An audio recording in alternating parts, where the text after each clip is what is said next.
Building transport or energy infrastructure seems to take far longer and cost far more in the United Kingdom than elsewhere.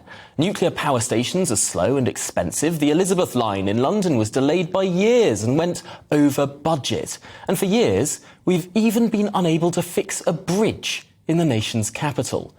And just look at the bureaucracy of it all. The number of documents submitted per nationally significant infrastructure project application has tripled, on average from 381 back in 2012 to now 1,143 in 2020. Why has this bureaucracy ballooned? And why does it take so long and so much money to build new infrastructure? Well, Sam Dumitriu is head of policy at Britain Remade. And Sam, you've been looking into the problem of building infrastructure in the United Kingdom. What's going wrong? I think there are a few problems. First, there's a really, really high bureaucratic load on developers trying to build things. So there's the increase in the document counts. Developers will have to fill out an environmental statement, environmental impact assessment that can stretch to around 10,000 pages. That's kind of as long as the complete works of Tolstoy plus an extra few thousand pages. So whether or not these things are read in full, whether they're actually informing decisions, is a question that I think should be asked. And fundamentally, the issue is we have a planning system where there's a real lack of certainty. So there's these things called national policy statements. So when you work out whether or not a planning application should go ahead for one of these big infrastructure projects, it's the job of the planning inspectorate to look at it and say, is this in line with national policy? Now, these national policy statements haven't been updated. In the case of energy, not since 2011. The nuclear national policy statement, for instance, that lasts till 2025 in terms of how long it looks into the future.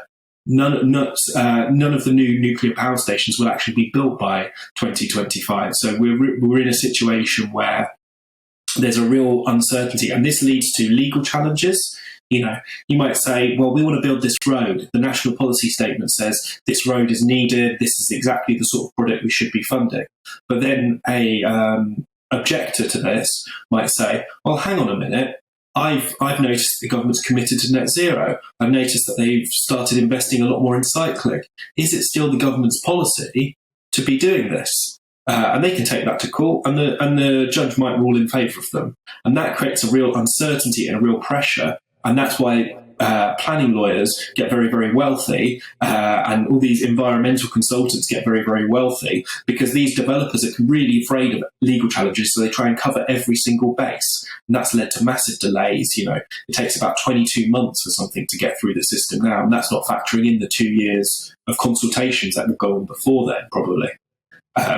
And it's just not working. So we need to update these national policy statements. We also need to look at more innovative ideas to get stuff built. Over in Europe, for instance, they're considering an idea of essentially saying that there are designated go-to zones for renewable energy. And in those zones, you can put in an application for a wind farm, and they'll get it, and you can get it built without having to fill out an environmental impact assessment. After all, wind power is much better for the environment than what it's going to replace.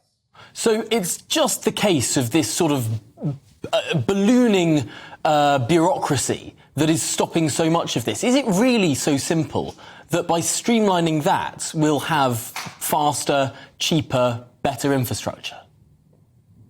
In a way, yes. The issue isn't just the bureaucracy necessarily, it's the politicians who are afraid to make decisions.